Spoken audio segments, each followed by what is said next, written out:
ഭയങ്കരമായിട്ട് മാനസിക വിഷമം. നാട്ടുകാരാലും വീട്ടുകാരാലും ഒക്കെ ഞാൻ വെറുക്കപ്പെട്ട ഏരിയയാണ്. ഇവിടെ ഇങ്ങനെ മരുന്ന് മാത്രം പോകും.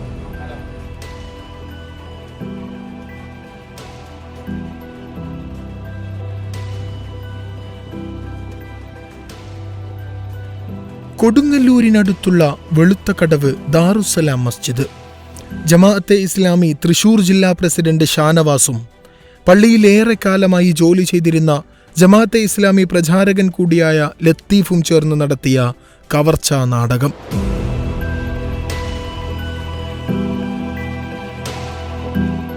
എനിക്ക് 75 വയസ്സായി. എനിക്ക് ഓർമ്മ വെക്കുന്ന കാലത്ത് ഈ റോഡിന്റെ അപ്പുറത്തെ സൈഡിലായിരുന്നു ഈ പള്ളി. അത് കൊല്ലിക്കുറ മോമണി സാഹിബിന്റെ പറമ്പിലായിരുന്നു. അപ്പം അയാൾ ഇത് കൊടുത്തിട്ട് സമ്മതം കൊടുത്തിട്ട് അവിടെ ഉണ്ടാക്കിയിരുന്ന പള്ളിയാണ്. പിന്നെ അത് 74 ആ സ്ഥലം അവർ വിറ്റപ്പോൾ 10 സെന്റ് സ്ഥലം കൊടുത്തിട്ട് പള്ളി പൊളിച്ച് ഇങ്ങോട്ട് മാറ്റിക്കോളാൻ പറഞ്ഞു. അങ്ങനെയാണ് ഇങ്ങോട്ട് പള്ളി വന്നത്. ഈ പള്ളി പണിയുന്നത് ഇവിടുത്തെ നാട്ടുകാരൻ. അന്ന് 12 ആൾക്ക് ഇങ്ങനെ നിൽക്കാവുന്ന 4 വരി ആയിട്ടാണ് പള്ളി പണിത് കൊടുക്കുന്നത്. അപ്പൊ ഈ പള്ളിയിലെ ഉൾപ്പള്ളിയിൽ ഒരു 50 പേര് താഴെ നിൽക്കുള്ളൂ. തട്ടുപള്ളിയാണ് ജുമയിലൂടെ തട്ടുപള്ളി. 90 ഇവിടെ സ്ഥിര സംസാരിക്കുന്നത്. ഇത് ആലവനങ്ങ സാഹിബിന്റെ പള്ളി മഹല്ല് എന്റെ കീഴിലുള്ള പള്ളിയാണ്. ഞാൻ ഇവിടെ വരുമ്പോൾ ഈ പള്ളി പോയിക്കൊണ്ടിരിക്കുന്നത് സുന്നിയുടെ അനുസരിച്ചാണ് പോയിക്കൊണ്ടിരുന്നത്.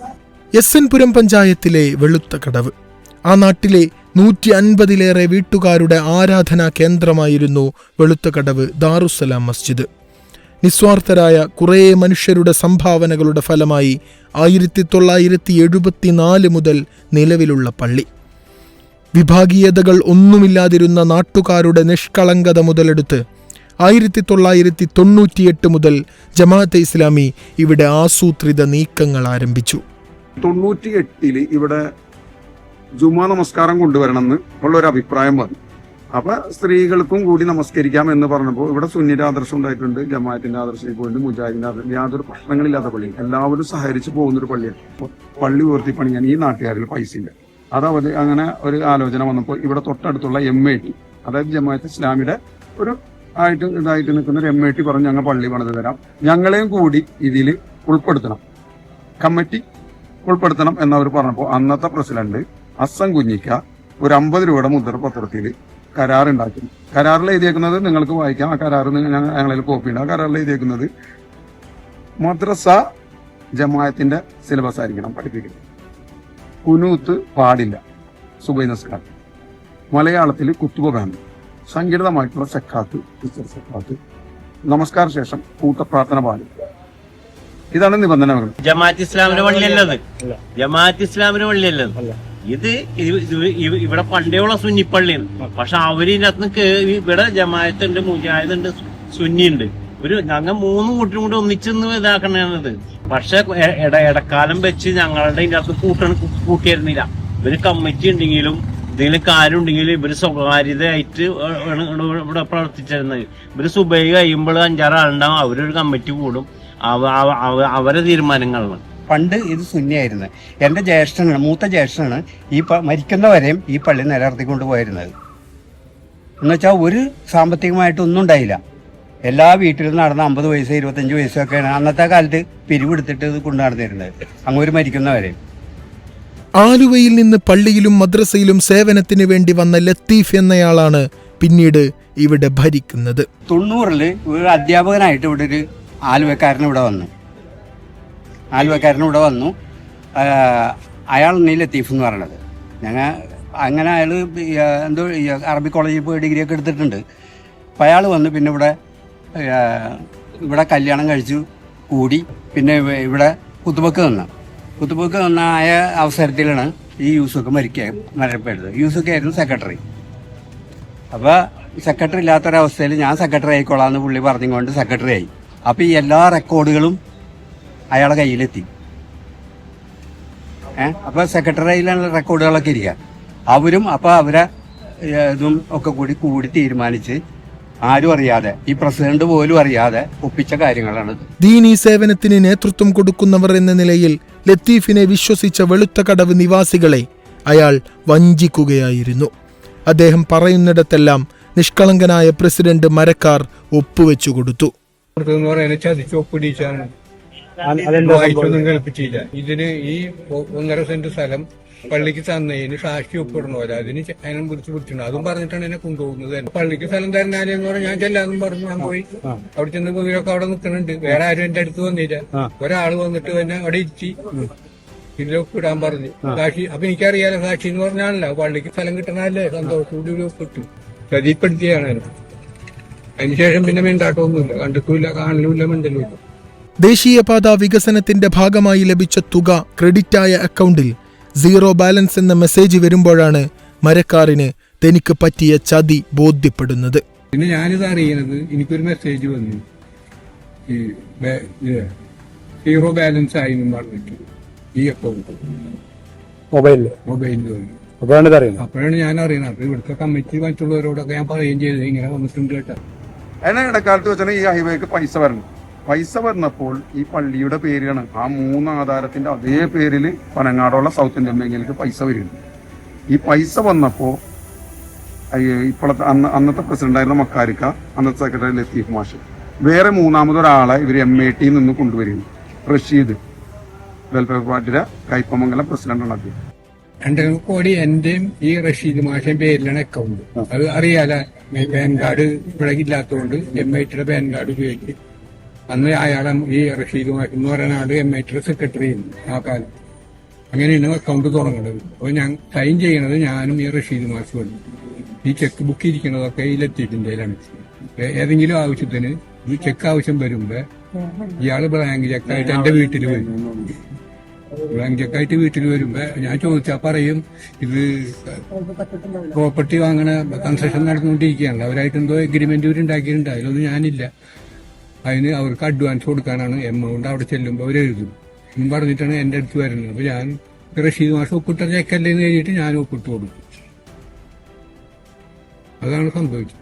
അങ്ങനെ ഒരു 4-5 ചെക്ക് ഞാൻ ഒപ്പിട്ടിട്ടുണ്ട്, ഓർമ്മയുണ്ട്. 4-5 ചെക്ക് ഒപ്പിട്ടിട്ടുണ്ട്.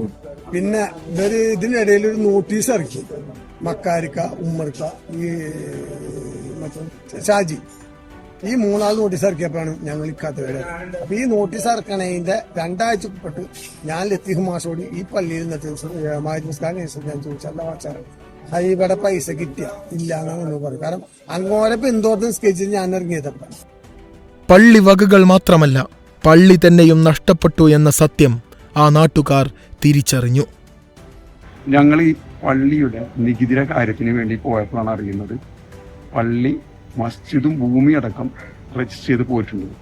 ഉടനെ വന്ന് അന്നത്തെ ഈ ഇവിടുത്തെ സെക്രട്ടറിയുടെ പേരിലേക്കും ജമാഅത്ത് ഇസ്ലാമിയുടെ ജില്ലാ പ്രസിഡന്റ് ഷാനവാസ് ഖാന്റെ പേരിലേക്കും ഈ പള്ളിയും ഈ സ്ഥലവും രജിസ്റ്റർ ചെയ്ത് ആധാർ രജിസ്റ്റർ അറിയും. ഏത് വർഷത്തില് 2022 ഡിസംബർ 23-ാം തീയതി 2022 ഡിസംബർ 23-ാം തീയതിയാണ് രജിസ്ട്രേഷൻ നടന്നേക്കാം. പൈസ വരുമ്പോൾ രജിസ്ട്രേഷൻ നടന്നിട്ടില്ല. നാട്ടുകാർ പ്രതികരിച്ചു തുടങ്ങിയെന്ന് ബോധ്യപ്പെട്ടതോടെ നഷ്ടപരിഹാരമായി ലഭിച്ച തുകയിൽ നിന്ന് പള്ളി വരുമാനത്തിനു വേണ്ടി ഫ്ളാറ്റുകൾ വാങ്ങിയെന്നാണ് ലത്തീഫും സംഘവും പള്ളി കമ്മിറ്റിയെ ബോധ്യപ്പെടുത്തിയത്. ഇവര് ബിൽഡിംഗ് എടുത്തെന്ന് പറയും. ഞാൻ എറണാകുളത്ത് സൗത്തിലാണ് ബിൽഡിംഗ് എടുത്തത്. ഞാൻ അവിടെ പോയി നോക്കിയപ്പോ എന്താണ്, ഞങ്ങൾ അതിന്റെ വീഡിയോ ഒക്കെ പിടിച്ചപ്പോ ആ കാശ് കൊടുത്ത് പരിപാലിക്കാൻ പറ്റില്ല. കാരണം വെറും മദ്യക്കുപ്പും ബഹളവും കൂടും. അതിന്റെ ഫോട്ടോ എന്തെങ്കിലും അങ്ങനത്തെ പ്രശ്നം നടന്നുകൊണ്ടിരിക്കും. അത് ഈ ഹൈവേന്റെ പൈസ ഹൈവേന്റെ പൈസ അപ്പൊ 2.5 കോടിക്കൊന്നും അവിടെ ബിൽഡിംഗ് ഇല്ല. പക്ഷെ ഇവര് 2.5 കോടി എന്ന് പറയുന്നു. നമുക്ക് ഇതിന്റെ ആക്കും ഇതൊന്നും അറിയില്ല. ഞാനും ഒരു റിയൽ എസ്റ്റേറ്റ് ഡീലറാണ്. ആകെ 3 സെന്റ് സ്ഥലവും 2400 സ്ക്വയർ ഫീറ്റ് ബിൽഡിങ്ങുകളിലോണം. അങ്ങനത്തെ ഒരു സ്ഥലം അത്രയും വിലയില്ല അവിടെ. അത് ബിൽഡിംഗ് സ്ഥലമൊക്കെ അവിടെ ഉണ്ട്, അത്രയും വില അവിടെ ഇല്ല. അപ്പൊ അതിലും ഇവര് വെട്ടിപ്പാട്ടിട്ടുണ്ട്. ഒരു വേള അതെല്ലാം തിരിച്ചു നൽകാമെന്ന് പോലും എഴുതി ഒപ്പിട്ടു നൽകി. പക്ഷേ എല്ലാം ജമാഅത്തിന്റെ കാപട്യങ്ങൾ മാത്രം. അങ്ങനെ ഞങ്ങൾ ഇവരെ ആയിട്ട് ബന്ധപ്പെട്ടപ്പോൾ ഇവർ പറഞ്ഞു നമ്മുടെ ഈ മദ്രസയിലേക്ക് ഇവർ വരാന്ന് പറഞ്ഞു. ഇവര് 11 അംഗ കമ്മിറ്റിക്കാരുണ്ട്. ഇവര് ട്രസ്റ്റിന്റെ കമ്മിറ്റി ഇതേ മദ്രസയിൽ വെച്ച് ഞങ്ങളും അവരുടെ കമ്മിറ്റി ഞങ്ങളുടെ കമ്മിറ്റിയും ഒരു കൂടിയാലോചന നടത്തി. അന്ന് അവർ ഞങ്ങളോട് പറഞ്ഞത് നിങ്ങൾക്ക് ഇത് തരാം, ഇതിനൊരു എക്സിക്യൂട്ടീവ് അംഗങ്ങളായിട്ട് നമുക്കൊരു ചർച്ച നടത്താം. അങ്ങനെ തൊട്ടപ്പുറത്തെ സെക്രട്ടറി വീട്ടിൽ വെച്ചിട്ട് ഒരു കമ്മിറ്റി ചേരുന്നു. അവർ 6 അംഗം, ഞങ്ങൾ 6 അംഗം, ഞങ്ങൾ എക്സിക്യൂട്ടീവ് അംഗങ്ങളും അവരും കൂടി ഷാനവാസ്കയും എല്ലാവരും പങ്കെടുത്തിട്ട് വീട്ടിൽ നിന്ന് ചർച്ചയിൽ ഇവർ പറയുന്നു 1 മാസത്തിനുള്ളിൽ അതിന്റെ കോപ്പി വേണമെങ്കിൽ തരാം. 1 മാസത്തിനുള്ളിൽ ഈ മസ്ജിദും ഭൂമിയും ഇപ്പോഴത്തെ നിലവിലെ പ്രസിഡന്റിന്റെ പേരിലേക്ക് രജിസ്റ്റർ ചെയ്ത് തരാം. 11 മാസം കൊണ്ട് ഇവർ ഈ പണം കൊണ്ടുപോയി വാങ്ങിയ ബിൽഡിംഗ്, എറണാകുളത്ത് വാങ്ങിയ ബിൽഡിംഗ് വിറ്റിട്ട് 2.5 കോടി കുറയാത്ത തുക, അതായത് എന്താണെന്ന് വെച്ചാൽ 2.5 കോടി കഴിഞ്ഞിട്ട് ബാക്കി 26 ലക്ഷത്തോളം അക്കൗണ്ടിൽ കിടക്കുന്നുണ്ടായിരുന്നു. അപ്പൊ നമ്മളെ സെയിം ഇവിടുന്ന് പോയതാവില്ല, 2.5 കോടി രൂപ നമുക്ക് തരാമെന്ന് പറഞ്ഞു. ആ തരാമെന്ന് പറഞ്ഞത് ആ ഡേറ്റ് കഴിഞ്ഞിട്ടും നമുക്ക് പൈസ കിട്ടാണ്ടായപ്പോഴാണ് നമ്മൾ ചോദ്യങ്ങൾ വരുന്നത്. 1 മാസവും 2 മാസവും കഴിഞ്ഞിട്ട് പൈസ കിട്ടാത്ത രീതിയിലേക്ക് വന്നപ്പോഴാണ് ഞങ്ങളിവിടെ സമരത്തിന്റെ ഇവിടെ ഒരു ആക്ഷൻ കമ്മിറ്റി രൂപീകരിച്ച് ഒരു വഖഫ് സമരം സമിതി എന്ന് പറഞ്ഞിട്ടൊരു രൂപം കൊണ്ട് ഇവിടുത്തെ ഏതാണ്ട് ഒരു 150 കുടുംബങ്ങളോളം ഒരു 10-20 കുടുംബങ്ങൾ, അത് ആളില്ലാത്തതാണ്, ബാക്കി എല്ലാ കുടുംബാംഗങ്ങളും ചേർന്ന് എല്ലാവരുടെ വീട്ടിലും അതിന് മീൻസ് ബുക്കും എല്ലാം റെഡി ആയിക്കൊണ്ട് എല്ലാവരുടെ വീട്ടിലും ഒപ്പുശേഖരണമൊക്കെ നടത്തിക്കൊണ്ട് ഇവിടെ ഒരു ആക്ഷൻ കമ്മിറ്റി രൂപീകരിച്ച് ഓരോ വീട് തോറും ചേർന്ന് ഞങ്ങൾ ഒപ്പുശേഖരണം നടത്തി. ഒരു വീട്ടിൽ 1 അംഗം, ഒരു കാരണവർ വീട് നമ്പറും മൊബൈൽ നമ്പറും വെച്ചുകൊണ്ട് 126 അംഗങ്ങൾ, 126 കുടുംബങ്ങളുണ്ടാവും ഒപ്പിട്ട് തന്ന് അതിന്റെ ഒരു കോപ്പി ഞങ്ങൾ കൊണ്ടുപോയി മുഖ്യമന്ത്രിക്ക് കൊടുത്തിട്ടുണ്ട്, ജില്ലാ കളക്ടർക്ക് കൊടുത്തിട്ടുണ്ട്, വഖഫ് ബോർഡിൽ ഇവിടുത്തെ പോലീസ് മേധാവികൾക്കും എല്ലാ സ്ഥലത്തേക്കും ഞങ്ങൾ എത്തിച്ചിട്ടുണ്ട്. ഞങ്ങളുടെ ഇത് എന്താണെന്ന് വെച്ചാൽ ഞങ്ങൾ അതിൽ പറഞ്ഞിട്ടുള്ളത് ഇവിടെ നിന്ന് കൊണ്ടുപോയ തുക അതേ അക്കൗണ്ടിലേക്ക് തിരിച്ചു തരാം. ഞങ്ങളുടെ മസ്ജിദ് പൊതുവായ ഇതാണുള്ള സ്ഥലമുള്ള അത് തിരിച്ച് രജിസ്റ്റർ ചെയ്ത് തരാം. ഇതാണ് ഞങ്ങളെ ഇവിടെ ആവശ്യം. വ്യാജ ട്രസ്റ്റ് രൂപീകരണം, ബ്ലാങ്ക് ചെക്കിൽ ഒപ്പുവെപ്പിച്ചത്, ബാങ്ക് അക്കൗണ്ടിലെ തിരിമറികൾ, പണം പിൻവലിച്ചത്, എറണാകുളം നഗരത്തിൽ പണം ഉപയോഗിച്ച് ബിൽഡിംഗ് വാങ്ങിയത്, ആളുകൾ ഒഴിഞ്ഞ തക്കം നോക്കി പള്ളിയുടെ മുറി കുത്തിത്തുറന്ന് രേഖകൾ മോഷ്ടിച്ചത്, ചോദിക്കാൻ വന്ന നാട്ടുകാരെ പുലർച്ചെ ഗുണ്ടകളെ ഉപയോഗിച്ച് മർദ്ദിച്ചത്, ഇങ്ങനെ ജമാഅത്തെ ഇസ്ലാമിയുടെ അനേകം കാപ്പഡ്യങ്ങൾ നിറഞ്ഞ ഒരു ഉദാഹരണമാണ് വെളുത്തകടവ് പള്ളി. അപ്പൊ എല്ലാം കൊണ്ടും തോന്നാം ഒക്കെ വെട്ടിപ്പോയി. മനസ്സിലായി? ഇതെന്താ പടച്ച റബ്ബിന്റെ ഭവനം വെച്ചിട്ട് കളിയാക്കി. ഞങ്ങൾക്ക് ഈ പള്ളി തിരിച്ചു കിട്ടണം, ഇവിടുത്തെ ജനങ്ങൾക്ക് ഉപയോഗിക്കാനുള്ളതാണ്. ഞങ്ങൾക്ക് അവർ ആദായമുള്ളതൊക്കെ അവരെടുത്തോട്ടെ, ഞങ്ങളെ നിന്ന് കൊണ്ടുപോയ മുതൽ കാശ് ആ പള്ളിയും തിരിച്ചെഴുതി തന്നാൽ മതി. ഇത്രേ വേണ്ടു ഞങ്ങൾക്ക്. ഈ പള്ളി ഞങ്ങൾക്ക് കിട്ടുമ്പോൾ 1 ഉറുപ്പ്യ ഈ പള്ളിയിലില്ല. ഒരു ചന്ന മൈതിരി മേടിക്കാൻ 30 ഉറുപ്പ്യ എടുത്താക്കിട്ട് അതുകൂടി ഈ പള്ളിയിലില്ല. ഇതൊക്കെ ഇവർ കൊണ്ടുപോയി. ലാസ്റ്റ് ഞങ്ങളെപ്പോലുള്ള കൂലിപ്പണികൾക്കും ബാക്കി ചെയ്താണ് ഈ പള്ളി നിർമ്മാണം ചെയ്തത്.